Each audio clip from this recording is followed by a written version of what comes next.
Hello, it is Topical, Tuesday, June 5th, 2018. Steve Sipress here at the end of another beautiful, spectacular Arizona day.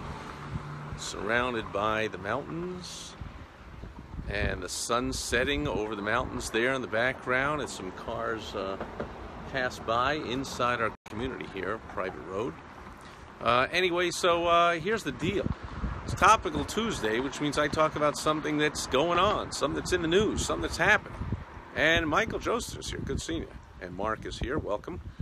And so I have not been paying any attention to the news. For those of you that have been following along with my daily videos might know I moved last week. I mean, we were packing for a week, and we're moving and cleaning out for a few days, and then moving in and unpacking. And really, I mean, didn't even have yesterday. The DirecTV guy came here and set it up. We didn't have even a DirecTV for a week. I didn't tune into the news, hardly tuned into social media at all, to anything.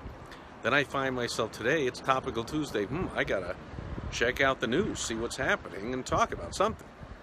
And man, an interesting thing happened, and Jeremy Daly's here, great seeing you. I think it occurred because of my unplugging and being away from it. Usually I would check into the news about once a day. I check into Facebook, try and check in as late as possible in the day, and see what's going on and who put some crazy thing on my wall. Sometimes I got to get rid of it, or whatever, who's putting in a friend request, some fake person from somewhere, and once in a while a real person from somewhere, and who's requesting to join the different groups that I run on Facebook and all that kind of stuff.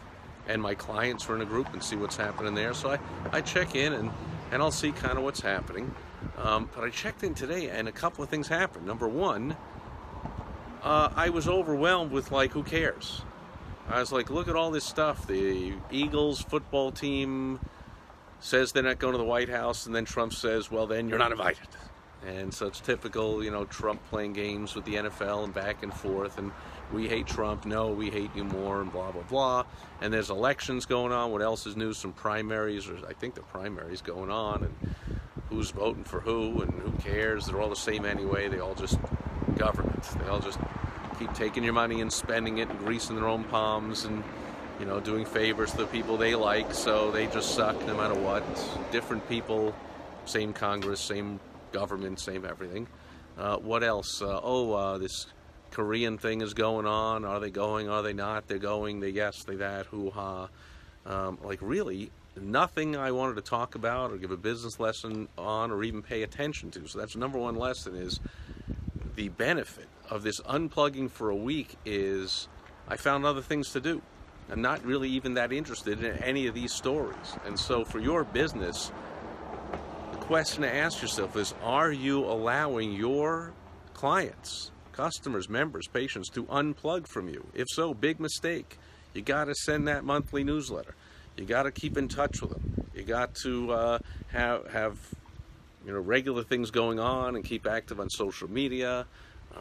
Have at least somebody on the staff talking to people, have events for them. You got to stay in touch with people, because if they just unplug for a little bit, they might find something else to do. They might realize they're out of the loop of caring. You know, you had them caring. I was caring about these ongoing stories in the news just because I got swept up in it. Now I realize I don't really care who goes to the White House, who doesn't, you know, where they're meeting in Korea or wherever, or what, you know. Tell me after it happened. Did something happen? Did it not? But I no longer, I realize I'm not into the intrigue of these stories, of this news, of what's going on. And so I realize you don't want to let that happen in your business. You want to keep people intrigued in your business, because if people unplug, and it's the number one reason, by the way, people stop doing business with a company. Business owners think naturally it's because they found another company to do business with. Or why did they? Because they had a better price or better service. No, it's usually just because you didn't keep in touch. They kind of forgot about you. You're just out of mind, out of sight, and they found somebody else. So don't let them out of mind. Don't let them out of your sight. Or what happened to me with the news might happen with your customers. Just don't care anymore. And number two is, that's kind of a good thing. Okay, so number one is I find that I have unplugged and removed myself from the goings-on of the news, unless some big deal happened. But I'm not really paying attention to the drama, the created drama by the people who disseminate the news. See, they're good at what I just talked about. They want to continue to have a soap opera type of effect with the news stories to keep people tuning in to their stations and their websites and their newspapers and magazines and whatever. So number one, I unplug from that and have like a release and a freedom and a relaxation from that. Find something else to do. Number two is don't let that happen in your business.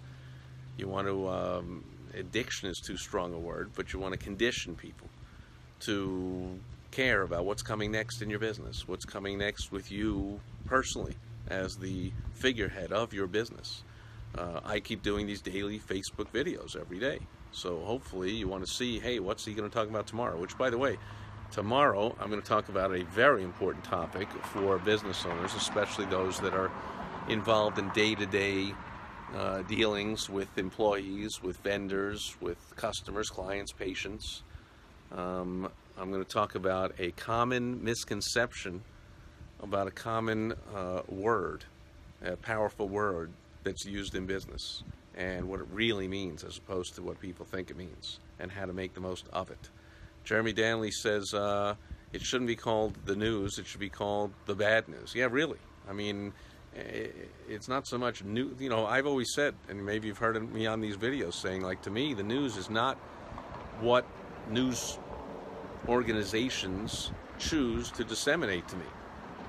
News to me is, I just had a call with several of my clients that just ended about half an hour ago or so, and it was a fantastic call. We were on for about 2 hours, and I was hearing all kinds of great news about new clients and new opportunities and just the excitement of hanging around with other sharp entrepreneurs and how that was positively affecting everybody. And I have one client that I helped write a sales letter for, I think a little over a year ago, and he's now used it with a few tweaks in different opportunities. He's an entrepreneur with several streams of income, and it's working in all the different streams and always bringing in more money. I think it brought in another 15 or 20 grand in the last week, and it's brought in almost $2 million in the year since we wrote it. So that's great news to me. That's news to me.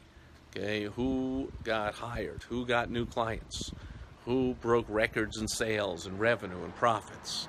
Who's selling their business, who's taking a lot of time off, who's hiring new people, who's starting a new location. All that kind of news is exciting news to me.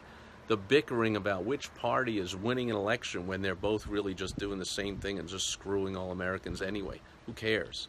What team that decides, I don't like Trump this time, I'm not going to the White House. Oh, you're not invited. Ooh, you know, what world fiasco is going on that one side says is all under control and the other side says the earth is falling. You know, because I just before this video, when I was trying to find a topic, I just tuned into loony left websites and radical right websites and trying to see what's going on, and they take the same issue and they just twist it in two different ways, and I'm just tired of the whole thing. Anyway, so yeah. Negativity, we'll talk about this possibly on a Wisdom Wednesday or a Foundation Friday tip, but negativity always sells better and always motivates better than positivity, and that's why you see the news is overwhelmingly negative. That's what motivates people. People don't want to hear about good news, but we certainly want to hear about bad news, about danger, about something scary. That's something people got to know about. If you just say, I got some rosy information, yeah, I got some potentially dangerous, life-threatening news. Oh, you got to tell me that. Another lesson for you. When you're doing your communication in business, negative motivation, negative theme of your communication is likely to elicit, much more likely to elicit a response from the recipient of your message than if you're all rosy. So if you say, you know, here's 5 ways to make another $100 in your life, as opposed to here's 5 ways to avoid losing $100. The negative one is going to get a better response, and that's kind of why the news is bent that way, and that's why I'm burnt out on it. And so my topical Tuesday talk for today is really just topical about me and the fact I moved and unplugged for a week, and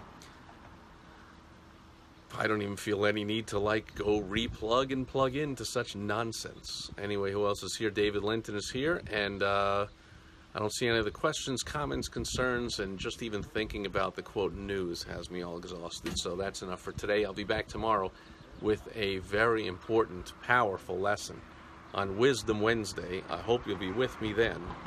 I hope you enjoy the rest of your Topical Tuesday wherever you are, and I hope to see you again tomorrow. Over and out. Bye-bye.